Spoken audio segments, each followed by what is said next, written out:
anything that I had, I put in. I had no money for fun. I had no money for food. I had no money for anything. I was literally funding every single dollar I had into this passion, into this dream. When it's not working, you need to know when to walk. You need to know when to call it quits so you don't waste your time and other people's time and money. You know?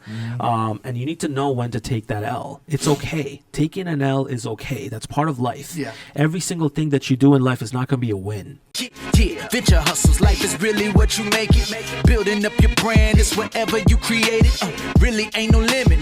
You just gotta love it. Working day and night, it's all about the venture hustle. Hey, venture hustles. Time to take it to the next level. Let's go. Welcome back to the Venture Hustles podcast. My name is Saj, and we've got Mr. Jack. Mr. Jack, how we doing? Mr. Jack. Good, man. How are you doing? Good. Welcome back. Welcome how back. How we doing? Fantastic. If you're just listening to us for the first time, we're Venture Hustles. You know, Saj and Jack. We are your co-hosts of the show. This is a podcast where we talk about entrepreneurship, ventures, businesses, startups, the hustle. You know, it doesn't really matter what industry you're in. You know, occasionally we'll talk about tips and tricks. Occasionally we'll bring on some guests. And sometimes it'll just be us talking about, you know, our stories, our background. And that's the kind of day we're at today. Yeah, I mean, you know, and one thing to keep in mind is, you know, the main goal of for those listening for the first time, you know, the main goal of putting like Venture Hustles together was, you know, if you're someone or you're a founder or first-time founder, you know, we want you to be able to listen to this and get, you know, some value out of it, you know, learn some things that you may not have known or maybe knew a little bit about. So, yeah, I thought, you know, I'd kind of throw that in there. Yeah, absolutely. But today, I'm super excited for this episode.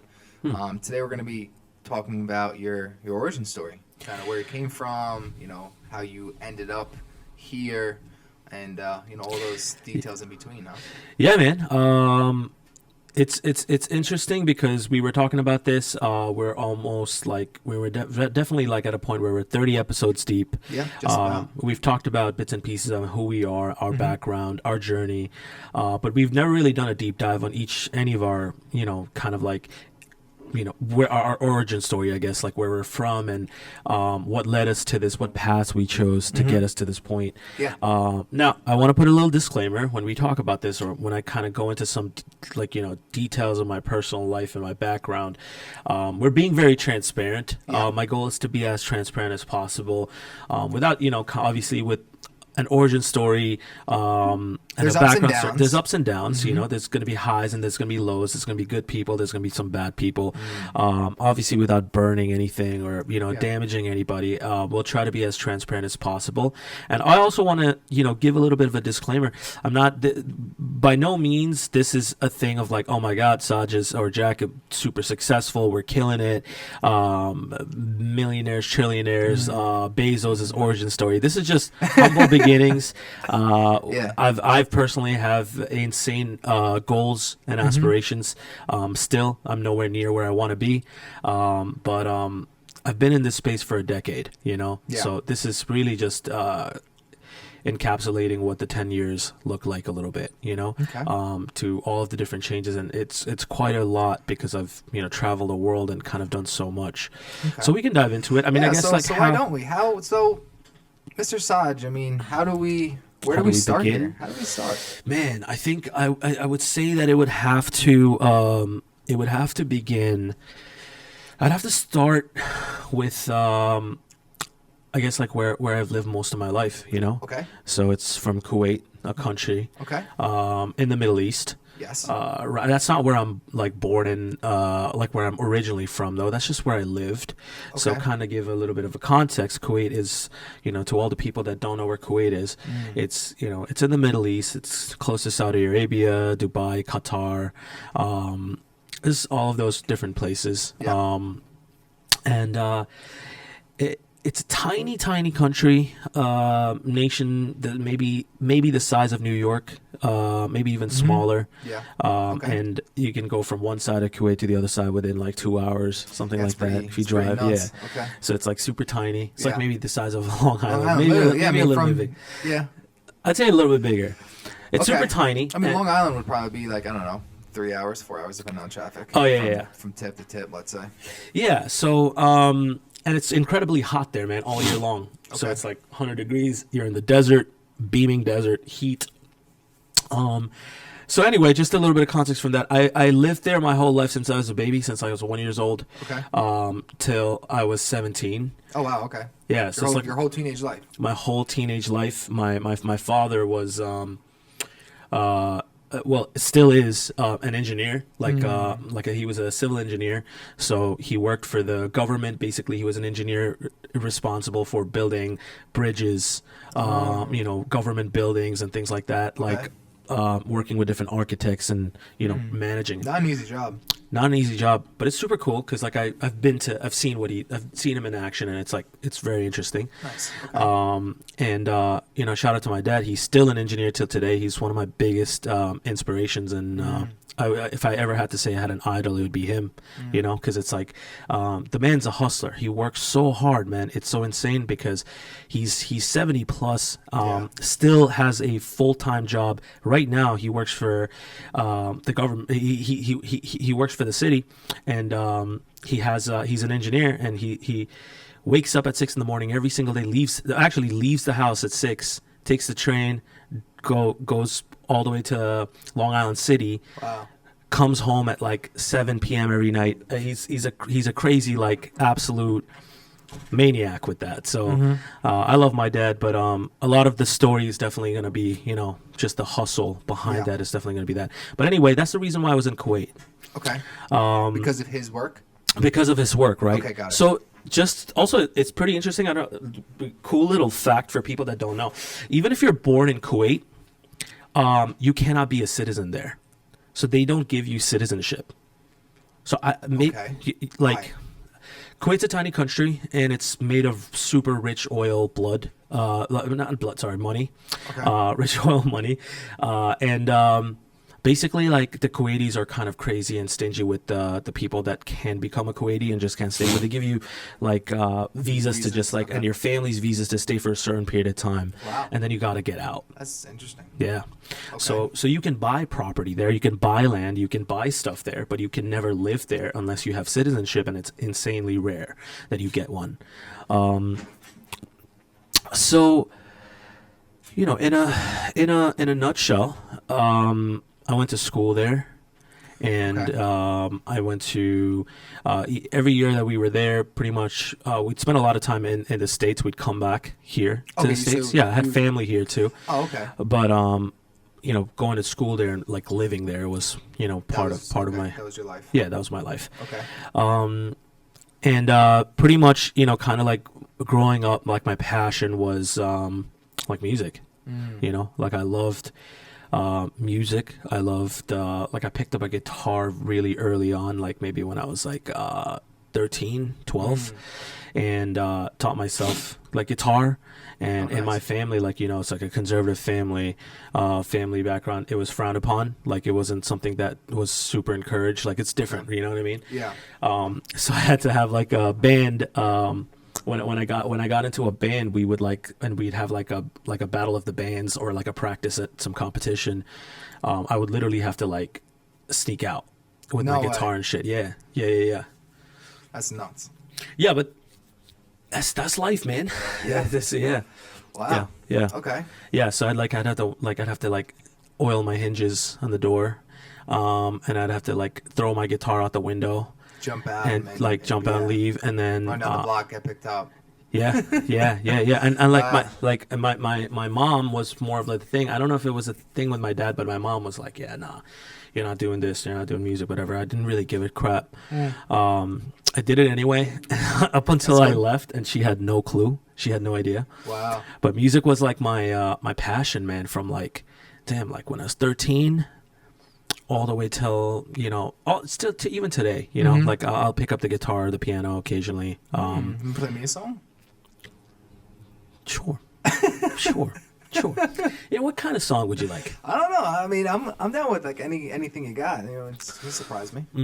Yeah. So you're in Kuwait until you're 17, right? So you graduated high school there?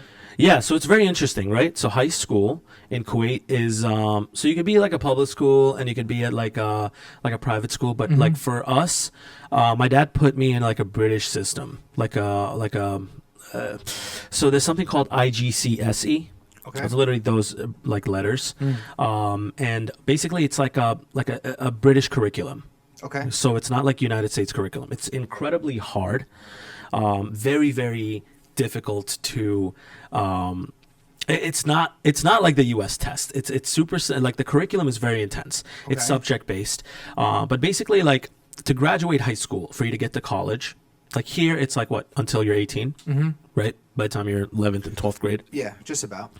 Over there, there is a system where you go all the way till you're like 18 or 11th or 12th grade, 17. But you can technically graduate when you're in 10th grade. Like you can go to college when you're in 10th grade. Wow. So that's exactly what I did. Okay. So basically you take 3 classes every year. Kind of prepping you. Like, yeah. So you need a minimum of 6 to graduate for any college in America or like abroad to accept you. I took all 6 in 1 year. And I locked myself in and then kind of went just sicko mode and then graduated with decent enough grades to kind of apply to universities here. Okay. So that's kind of like moving in. So I was done with college when I was like 16 and a half, 17. It's kind of nuts. Okay. Yeah. I mean, So I kinda like sorry, that not college. Done with high school like that. Oh, Yeah. okay. You're done with high school at 16 and a half, 17. Okay, got it. So I was ready to start college at 17. My dad wouldn't let me though. My dad was like, "Oh, you're the kids are around you are going to be older than you. It's too early. I don't think you're going to have a good time. Blah blah blah." So here's what I did. He permanently shipped me out to the U.S. To New York because I was like, what else am I going to do in Kuwait? I had nothing to do. Yeah, I mean, like I was done with school and everything. Yeah. I've already got just my sit there and get in trouble. yeah. So he's like, "You're out. Peace." My siblings were already here. Okay. So my brother and my sister were in Brooklyn. Okay. So I basically got an apartment with them. Okay. So, but for a whole year, I was just anxiously waiting, and I was just like getting like blue ball from like school. I was like, man, I can't start because my dad's not letting me. I could have started. Like I got into schools. Yeah. But he's like, no, just start next year. So for a whole year until I turned 18, I was just like, man, what do I do? So I started working. Okay. So I started working. I started like teaching, tutoring kids. Nice. I started proctoring, and I did like a couple of different things where it's like I started building a network within like some of the students that I had, and then they started referring me, blah, blah, blah. So, and then I did that through college too. So I did that 16, 17, 18, and all the way till I was like 20, I did that. Nice. Yeah. Okay. It was a good little side hustle, I'd imagine. Yeah. It was good. Allowed me to kind of like save money, pay for rent, pay for whatever. And it was good. So, I mean, technically, as I had to wait like a year, at one point, I got my first sales job. Okay. And I talked to you about this before. Yeah. So how old are you when you let's say you get your first sales job? Probably 19 or 20. Okay. I don't remember exactly, but Yeah. it's No. like Just I guess for some time. context. Yeah. So that was when I was like 19 or 20, and it was at this company called I don't think they're operational anymore, Debt Rescue. And it was like, Rescue. it's exactly what it sounds like. It's like a debt settlement company. So now you're not in school at this point. I'm still in school, yeah. Okay. So now I'm in the school. job was like part time. Yes. Okay. Got it. Everything I do from this point on was part-time until I started my company. Got it. So like this is basically me trying to make money. So I needed to do the sales job because I needed money to buy my car. I was commuting to my school was in Staten Island and I lived in Brooklyn. So I had every single day I had a 2-hour commute one way. So I had to walk to the train station, take the train, take the bus, take the ferry, take the train again, take the bus again, and then I'm in school. Jesus. So every day 2 hours minimum. So I there's been days where I've spent 6 hours in commute every day to just get to school and back. That's insane, man. It's dedication. But I got sick of it. So this is why I was like, I need a car. So I that's why I got the sales job to get a car, and then, I mean, the sales job taught me a lot because I realized like I had skills that I didn't No, you had. I didn't know I had, and it was like Okay. kind of like unlocked these different levels in my head, and I was just like, wow, this is insane. I didn't know this was humanly possible because it was not your typical sales job. It's not what you see in movies and what you hear about your friends saying or your uncle doing or whatever it is. It was a debt settlement company, man. So Yeah. it's like I'm contacting people that are incredibly in debt and offering them a way out. Like, hey, our company's going to buy back some of your debt. You can just work the rest with the bank, blah, blah, blah. We can give you a 50% off your debt offer. Yeah, right And- now. Right, but if you pull the trigger right now, right? And you can imagine like how uncomfortable that is initially. I can imagine, yeah. The kinds of people you're dealing with too. The kinds of people that are very desperate, that are that some of their homes are being foreclosed on, and these people are just like but then they got a way out maybe, so it's like hopeful, but it's also like, I don't know, man. It's like some of the tactics and the techniques they teach you there is very sleazy and very like shitty. Yeah.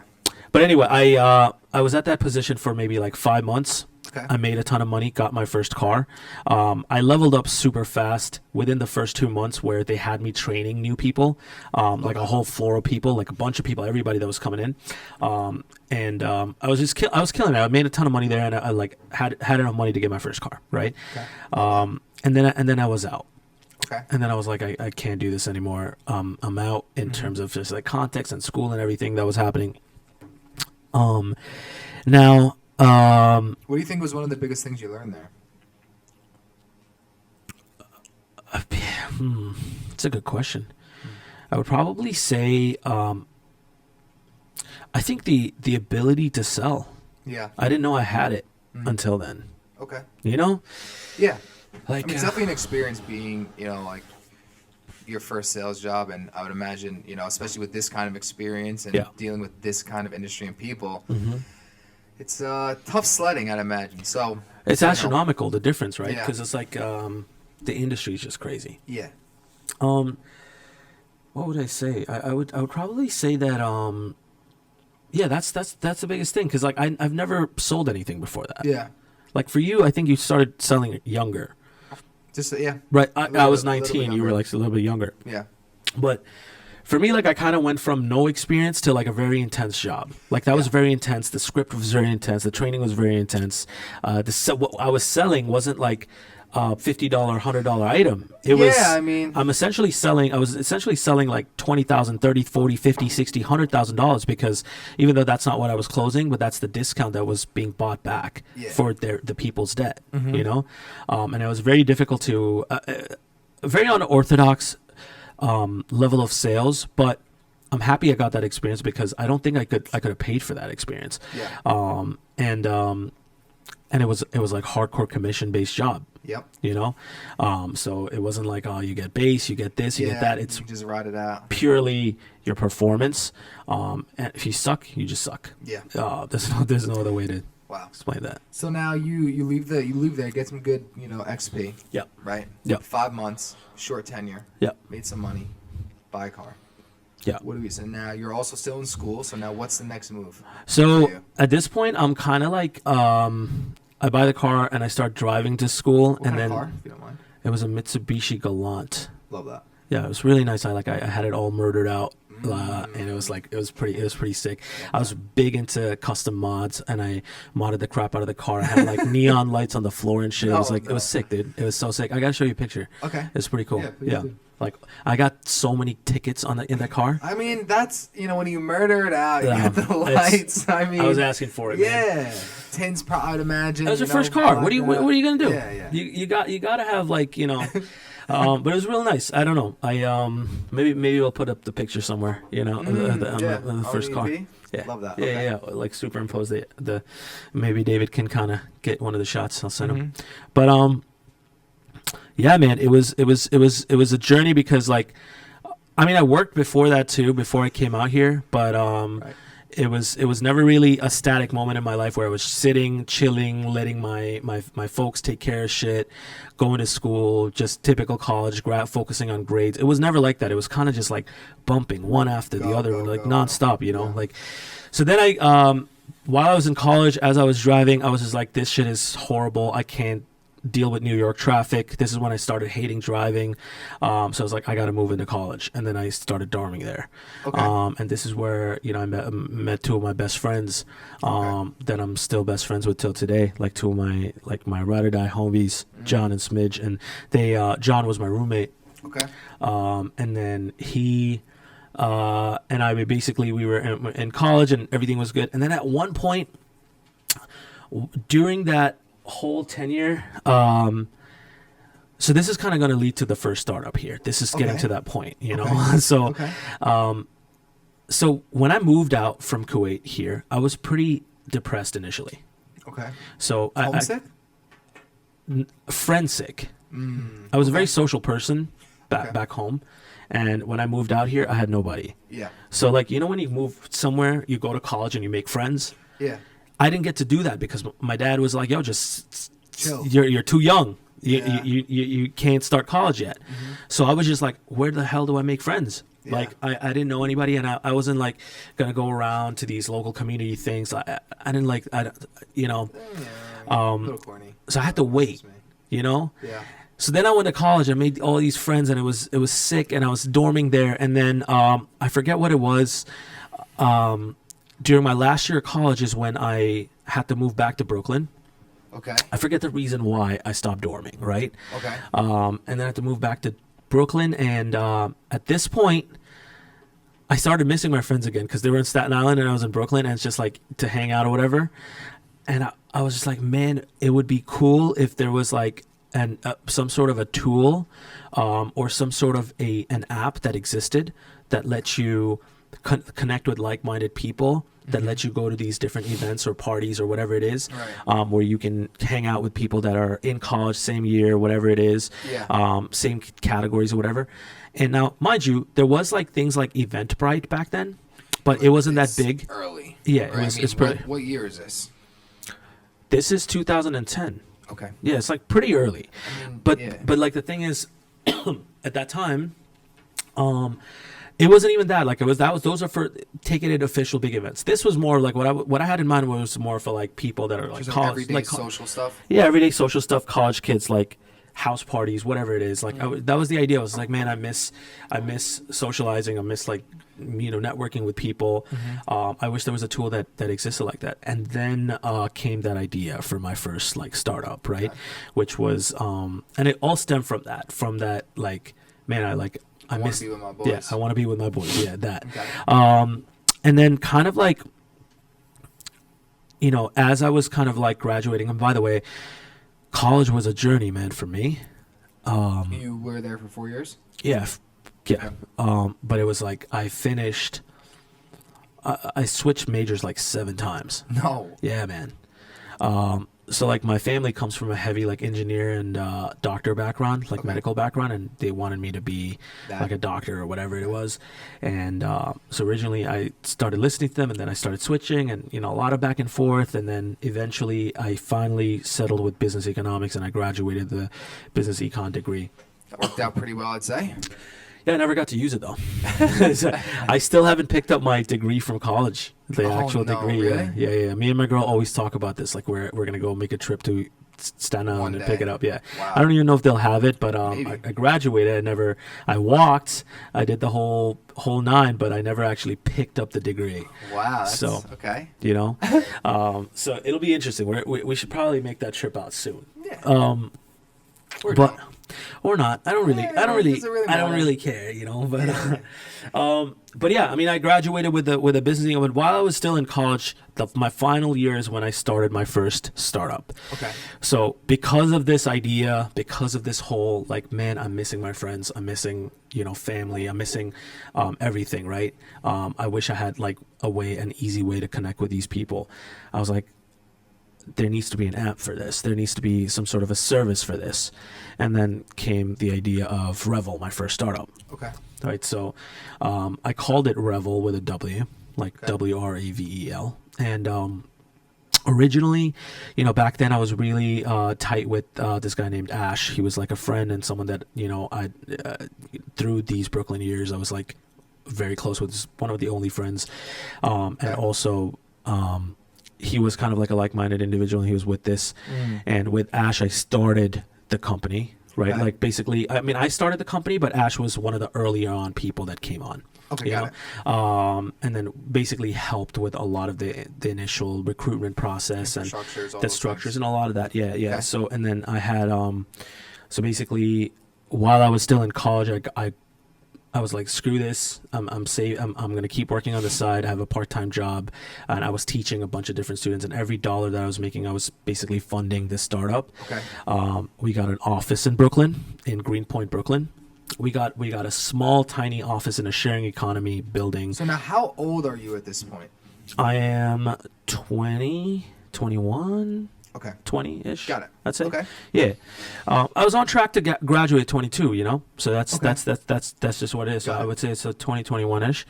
I got that office in Brooklyn while I was still in college, while I was still teaching, while I was still doing side jobs, part-time jobs, and I got an office there, and I locked it in for like $600 a month rent, and it was like a tiny, literally the size of, maybe smaller than half the size of this room.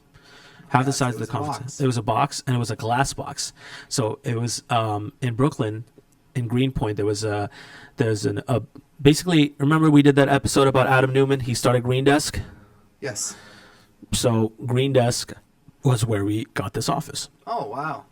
Okay. This is where it all ties in. So it's Okay. a sharing economy office building. And they have tiny rooms. You can kind of pay for per month to month for one of the rooms. I mean, that room that we got was not more than like 2 people max. Yeah. We fit in that room like 6 to 8 people. No. Yeah, man. It was like horrible.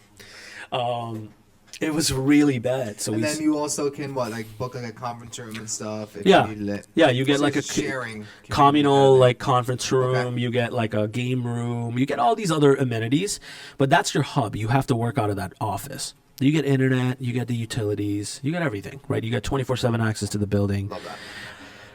And it was great, but it got us started. So I started, out of Revel, and that was the office. And during the last year, kind of like, some of the first things was to basically get a team together, So who's going to do Most what? important things, yeah. What's going to be your role? So I had Ash.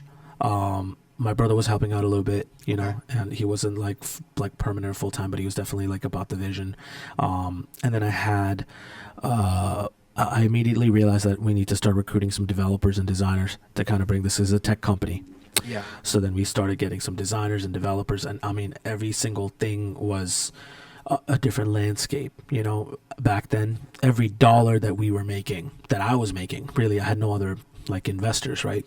Yeah. I had to pour into other people to get these things going. Right. So now you're paying these people, these employees. Yeah, I mean, out so of the people pocket. that are equity, I wasn't paying.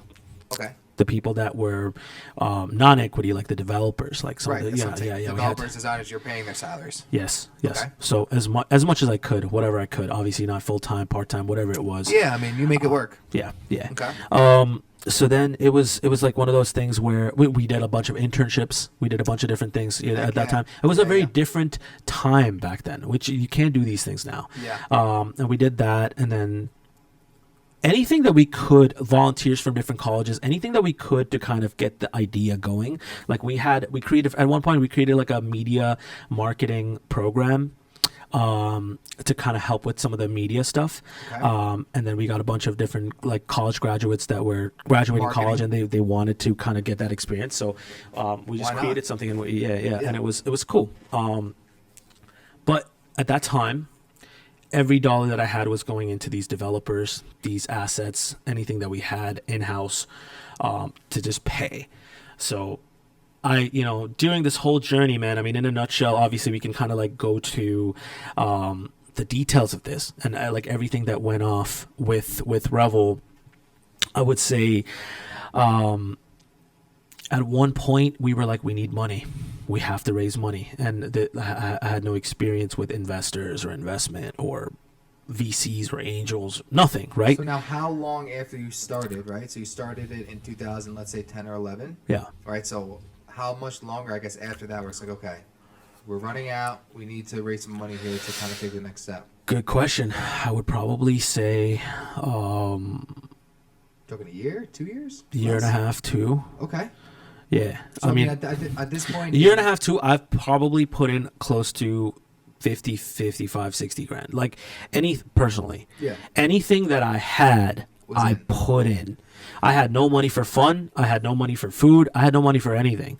I was literally funding every single dollar I had into this passion, into this dream. This now, was is it. Revel making money at this point? No. So you're It's 2 years it's in a startup. You make no money in a tech company, especially like that. You make no money. Depends on your business model too. But when you start up, you make no money in the beginning, right? Yeah.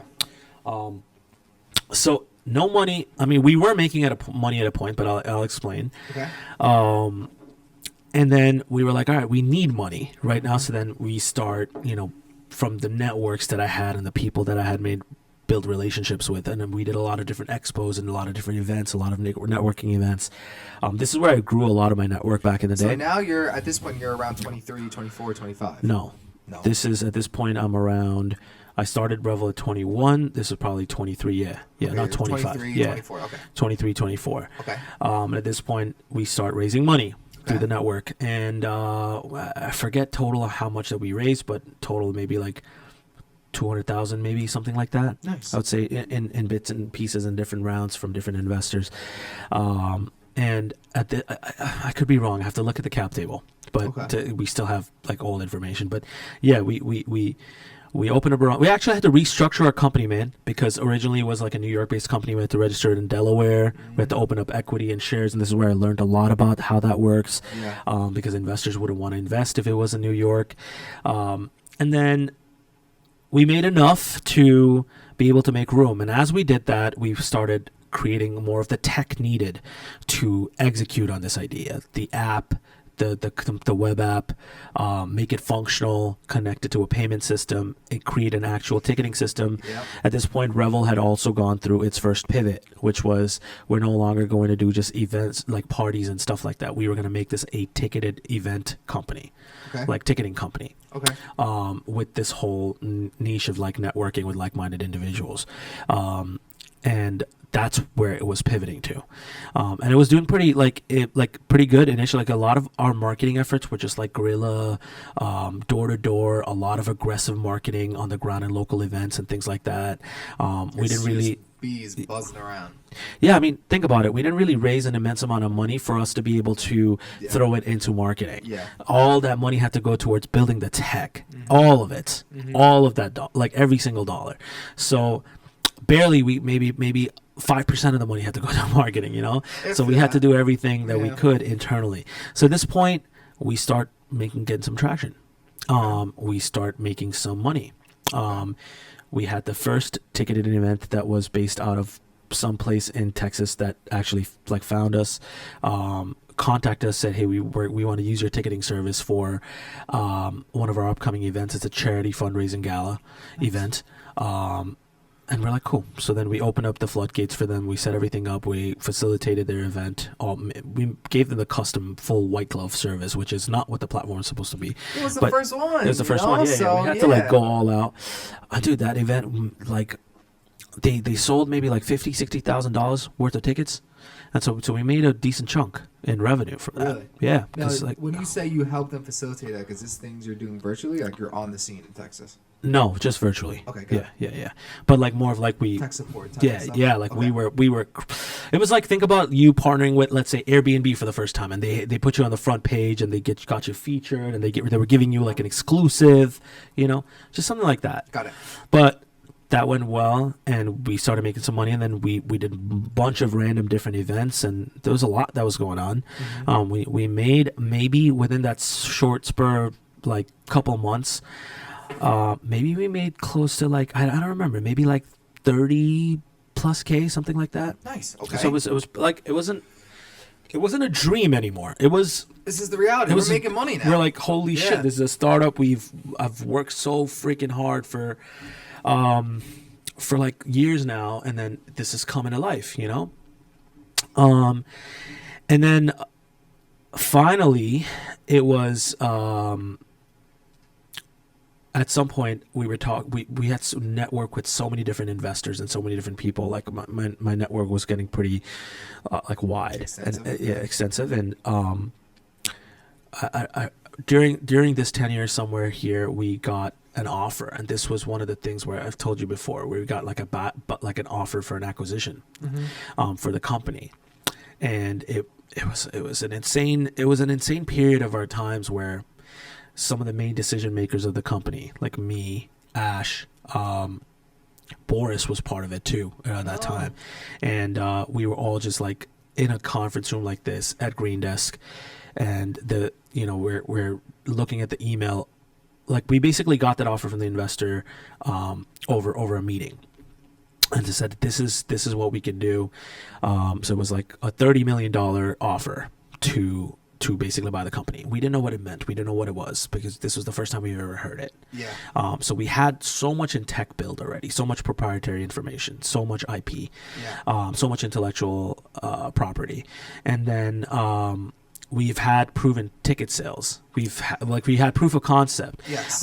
We had a vision. We had so much mapped out already of what we were gonna do, and then we did some research into this group that was, and I won't reveal. Yeah, I won't, okay. Like I'll tell you behind the scenes of who it was that made the offer, and I think I told you already. Maybe. But that we looked, and this company does $600 million in acquisitions every year, and none of them ever come to light. And we were all so passionate about the company, like every single one. They're gonna buy it and bury it. Yeah. So we were. It was literally like one in the chamber, bullet in the head. We don't ever want to see you again, type of deal. Wow. I don't think they would have used the brand. They wouldn't have used the name. They wouldn't have used anything. It was just like one of those things where it didn't matter. You're in a realm where these events are hurting our business. Take you out before you become a problem. Okay. So one of those things, I think, was, what can we do to, I mean, it was insane. Like, imagine a couple of like 20-some people. I mean, I'm trying to think, and you're in a conference room like this, yourself, two of your buddies, let's say you started a company, and now you're looking at an email that says, I'll give you $30 million. Just close up shop. Yeah, it was kind of insane, because at that point we also had to think about our investors, and we had people on board. Now, I guess to be clear, right? Yeah. The company that offered you this was not the same company or individual that gave you the initial 200. Two different people. No. Okay. It's completely just different. To be clear. Yeah. I mean, this was an acquisition offer, not like an investment offer. Yeah. Not 100%. Okay. So now you're looking at the email, right? And then I guess ultimately you guys discuss it, understand that they're going to bury you. So what happens next? We had several meetings, several conversations. I mean, the amount of time we've deliberated on this was like pros and cons. How much? What would we sell the company for? Like everybody was saying $100 million. We wouldn't take a dollar less. And it was like kind of insane, because like we've got a potential serious investor and an offer from a massive company, like a company. If I said the name right now, everybody would know like what it was. Okay. And it's like they're buying tickets and like events and stuff from so like they know what it was. But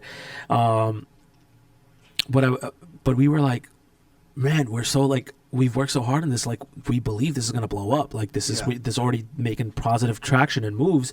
We don't have that much debt from investors, and like we're not, like it was a pretty good place. It was a pretty good place, and we were like, shit, but our investors would love that ROI, because that's insane. And we had to start thinking. And then honestly, we were all just being like super passionate, super energetic, because it was still very young, 2 years into the company, and we were making this progress. And then we're going into like year 3, 4, whatever. And we were like, what everybody, we were doing like a consensus, and everyone was like, yeah, $100 million is what I'd sell. And then that was a consensus. Okay. And that's exactly what we wrote as a response to this guy. No. Yes. So we wrote up an email, and I have that in video somewhere. where we were hitting the send button and we were all just fucking trolls. We were like, having a blast. no. We were like, yeah, this is what we think about your $30 million offer. No. Yeah, there was literally, we typed it up. This is a bunch of like 20-something cocky Jesus. assholes Okay. that didn't know respond? anything about the world. No. Ghosted. No, I mean, he's still kind of in my network a little bit. Okay. Like I've kind of like talked to him. Yeah. But it was like, yeah, thank you. It was very generous, but we think we're worth $100 million. Yeah. We weren't saying that we're gonna be worth $100 million. We're saying we're worth $100 million because we're on track for that or whatever. I don't know under what circumstances we thought it was. It's all good. Okay. We're evaluating the intellectual property really high. Correct. And whatnot. But it was like, I don't know, man. We were so young and naive, and we learned from these things. Yeah. And obviously, after that, we kind of like realized that, holy shit, we actually did this. We and got wasn't- something here. Yeah, like this is pretty cool. We're running with this, and then kind of like going as much as we possibly can. And then we started seeing shifts in the space where there were a lot of like different deterrents in competition, a lot of different things that were shifting, and it wasn't really looking like a positive outlook going into like year 3, Really? ending year 3. Yeah, this was at a point where we were like, okay, we have opportunities to keep raising money and keep going with investment. Yeah. So we eventually kind of came to a point where around this time, actually this didn't happen until later. I'm kind of mixing up the timeline. Around this time, somebody in my alma mater read an article about me and Revel that was published in a Brooklyn newspaper, and he was a professor in my alma mater, in my university. Yeah. Okay. And he basically reached out to me through looking me up. I realized I graduated from College of Staten Island, and he was a professor in College of Staten Island. And he said, I am actually starting a startup that is already funded by multiple Danish investors. Do you want to come on board and become a co-founder and run the tech? Like, do you want to be the CT? So the offer was basically, you'll be the chief technology officer, because at this point at Revel, I've worked with several developers. I know how to start a tech company. I know how to build tech, an actual service, and take it from start to finish. So I came on to this other company. I said, yes, I can do it under one condition. I can't put Revel aside because that's my baby, and there are a lot of people that are involved in it. We're doing really well. Yeah. So you'd have to get an office right here in my building at Revel, and that's the only way I can do both. Yeah. Because while I'm there, I'll manage the tech side, and you guys can run everything else, and I'll check in. But you have to relocate your HQ to the office in Greenpoint. Okay. So they said, sure, done. Love that. They got a big office in Greenpoint because they were like funded and whatnot. I mean, at this point, Revel was also like making money, so we were kind of like also like we got a bigger office too. We were no longer in this tiny shack. Okay, good. So we ended up getting 2 of the biggest offices in the entire building. So it was like 2 pretty big, like kind of like big.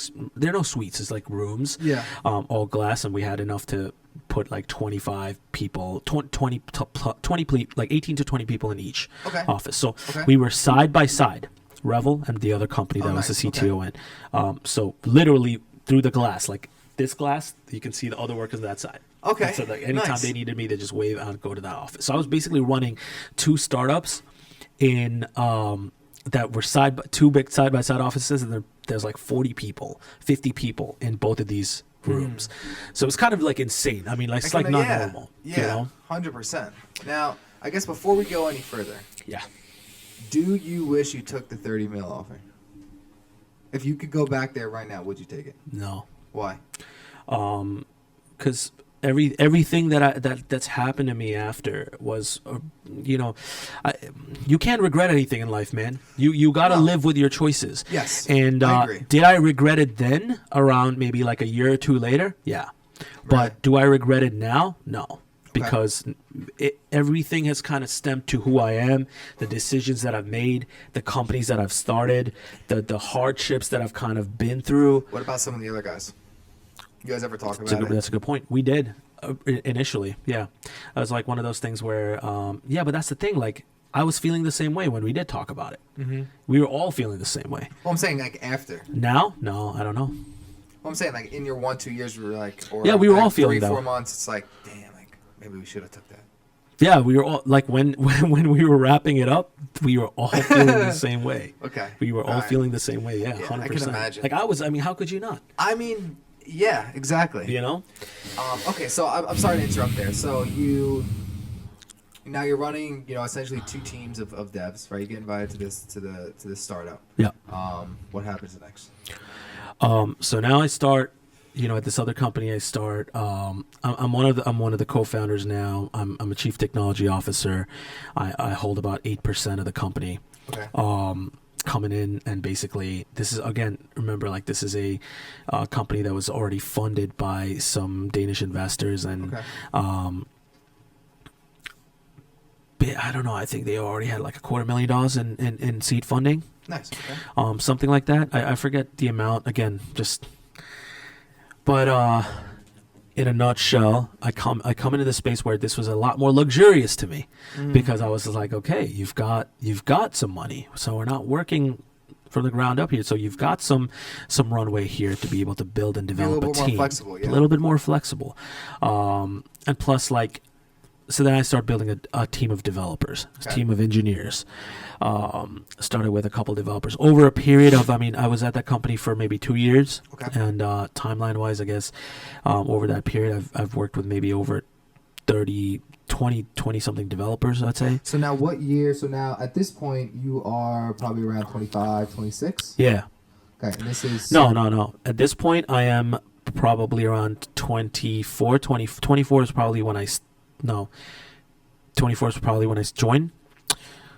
This is like, 24, 25. Now this is circa what, 2006, like 13-ish? 14? 14, 15. Okay. Yeah, something like Alright. that. Yeah. Okay, got it. Yeah. How's your experience? So I guess, are you going to talk more about like how your experience there was, what wound up happening with the Revel and then this other company? Yeah, so as Revel was like phasing out, like this was, we start realizing, like, as things kind of like was phasing out over the final years, Okay. it was like, we're either going to keep raising money or we're done, right? And we had opportunities to do that, but it was just like we stretched it as much as possible. Okay. And it was just like I'm very happy about this characteristic that I have personally, that I feel strongly about, is like I'm a realistic guy, right? Mm-hmm. Like I'm a realist. I can't, like, I'll never like tell myself a story just to make myself believe it. Yeah. Like if I start realizing that now's like, a lot of people don't, and prime example, and some of the people that were in the other company did it. Like, when it's not working, you need to know when to walk. You need to know when to call it quits, so you don't waste your time and other people's time and money. Yeah. Mm-hmm. And you need to know when to take that L. It's okay. Taking an L is okay. That's part of life. Yeah. Every single thing that you do in life is not going to be a win. And if it Right. is, then you're never going to be the ideal person that you strive to be. It's just not going to happen. So I learned that early on, and I knew when to walk from Revel. And going into this other company. Wait, so quick question for you. Yeah. So you just kind of went over, okay, now Revel you guys have closed shop. Yeah. Right? What was... Not officially. Okay, go ahead. Yeah. Alright. So we were like phasing out. Revel didn't really close shop until FFP came in the picture. So wow. like we closed shop technically, but like in terms of officially calling it, like it wasn't like operational or anything. The team wasn't together. We weren't really doing anything. But like close shop as in like more of like I guess like efforts and everything. Yeah, we closed shop. So Yeah, what was yeah. the age of Revel then, from start to finish? 3 years, I'd say. Wow. 3, Okay. maybe 4, something like that. Going if we think about the extended time. Right. Yeah. Okay. So Yeah. go ahead. I'm sorry. Yeah, and then as this other company came into the picture, it was pretty good, but then there were a lot of different things, and the Danish investors came into the United States. They actually came in. They were starting to meet with us, and they were coming into the office. Things started getting really shady, because these guys were kind of like weird fucking guys, and it The was investors? like Danish guys? yeah, because they were very involved in the process too, and they were like, oh, we came up with this idea, blah blah blah, because they actually so they came up with the idea, and they actually invested, or they started this idea in Denmark, the same exact concept, And then they basically worked with this partner, the partner. Yeah, the partner that basically got me on board, and funded that to start in the U.S. Okay. under a different umbrella and a brand. Different name. Got it. Yeah. So it was like, I mean, the rich guys. And we met with them. They came. They spent half a year from Denmark in the United States. They were sitting out our office and was a pain in the ass. But we were dealing with the investors directly. And what the reality was, like, their expectations were kind of crazy. They were trying to do too many things. Every single other person, like, so I was the CTO, but there was like a COO, there was a CMO. We were all like talking, and we all made suggestions of like, this company needs to focus on this. We were doing 3 different things, 3 different avenues that we focus on. In alignment, it seems like. No, so like it was like 3 different departments, Okay.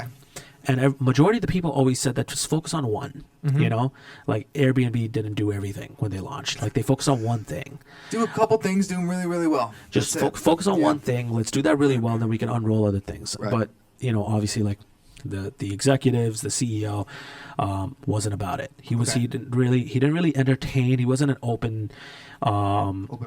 He was a really, really talented individual, but he wasn't really open to a lot of these suggestions. So a lot of things started falling apart, a little bit, piece by piece. A lot of different people started going out of the picture, quitting, leaving. I was one of the last people that were part of that process, where I was just like, all right, man, I'll do whatever I can to help you get situated, but I don't know how long I've got time in this venture with you. Wow. So I tried to write it out with him just out of support as long as I possibly could. I tried not to make it. I mean, you're still not getting paid at this point. Still equity based. I did get paid at some point here. Yeah, I did. I was. I'd say like salary. Yeah. Okay. Yeah. I did. Yeah. So I was equity and salary. Perfect. Not the entire time, but at some point For the I back did. end? Yeah, because this company was more funded than Revel was. Okay. So we had a lot more investment money. Okay. So yeah, for sure. Okay. So this wasn't like that painful of a process. That's kind of what I was alluding to. Okay. So now so at this point now, right? Revel is at this point Revel is pretty much shut. Revel, I've personally invested over $100,000. Going 3 years, we've raised money. We've gotten an offer. We've made money through revenue, but doors are almost shut. Yeah.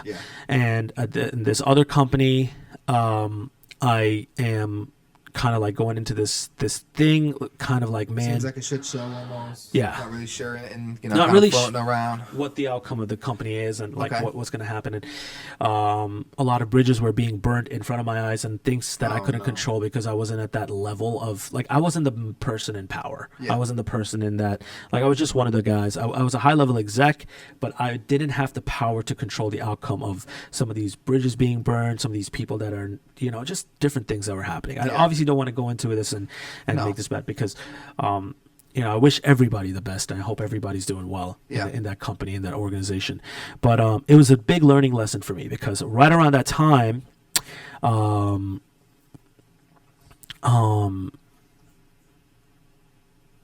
guess I'm trying to think. Right around that time, as this was also shutting down, or as this was kind of like almost at that point, I started Finally Free Productions. This is circa 2014?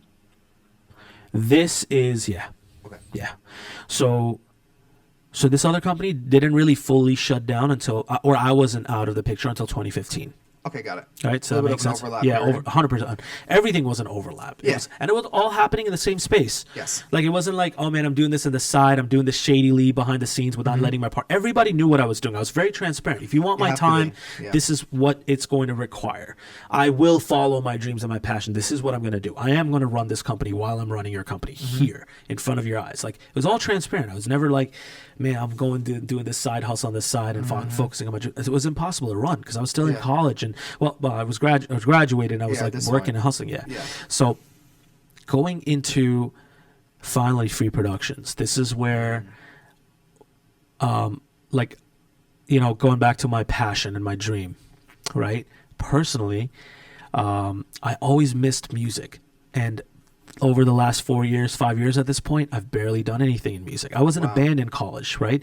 I was in a band in high school, and I was a singer-songwriter. Spent so many hours in the studio recording, producing, like actually producing tracks on my own and working with different artists throughout college. And that was my passion and dream. I've spent hundreds of hours writing songs and, you know, producing stuff. So it was like there, and I was like, I was missing it, and I was like, I wish there was a way to go back to that, you know? Yeah, and I think, you know, I know we've spent here a lot of time, and I appreciate, you know, your sharing. But I think this right now will be a good cliffhanger, if you will, into part 2 of your origin, right? Because obviously, as everyone, you know, is aware, if you've been following, you know, us, Final Few Productions is, you know, where we are today.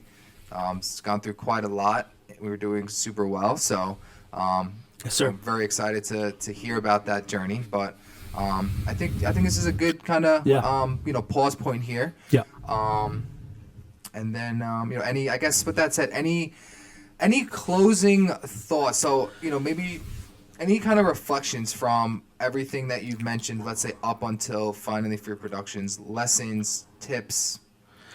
No, do you want to I get mean, those towards the end, maybe? I don't know. yeah, maybe towards the end. I think right now, so far, this is like covering my background, where I'm It's like the from, prelude like just the prelude, and then Finally Few Productions, where everything changed, and like you know, it kind of went from 2 startups, and then I don't know, like I guess like failed startups, right? Because like it's not like, even though we've made revenue, we've made money, we've raised investment, a lot of good things were happening. We got a buyout offer. I still categorize them as failed startups because it's still not operational. It's not at the level that I wanted it to be. So you know, after 2 of these, kind of going into Finally Few Productions, will this fail too? So that was like I didn't know. That. That's gonna be the cliffhanger. That's the cliffhanger, maybe even title. So. Maybe in title, yeah. But awesome. Well, you know, again, Saj, I appreciate it. Yeah, man. You know, and I'm hoping everyone listening is, you know, maybe learning a little bit and is as interested as I am. But, you know, I guess with that said, we can kind of close this one out. Yeah. You know, for all of those listening, no matter where you are, hope you are enjoying the day and night. And as always, you can find us on TikTok, Instagram, YouTube Shorts as well. We've been doing pretty well on there, so we appreciate you guys. You know, Instagram, and you know, from an audio podcast standpoint, Spotify, Apple Podcasts, Google Podcasts, anywhere that's podcast, you'll find us. So you know, again, we appreciate you guys. Yeah, and 100%. We'll talk to you guys soon. Enjoy. Thank you. Yeah, venture hustles, life is really what you make it. Building up your brand is whatever you create it. Really ain't no limit. You just gotta love it. Working day and night, it's all about the venture hustle. Hey, venture hustles. Time to take it to the next level. Let's go.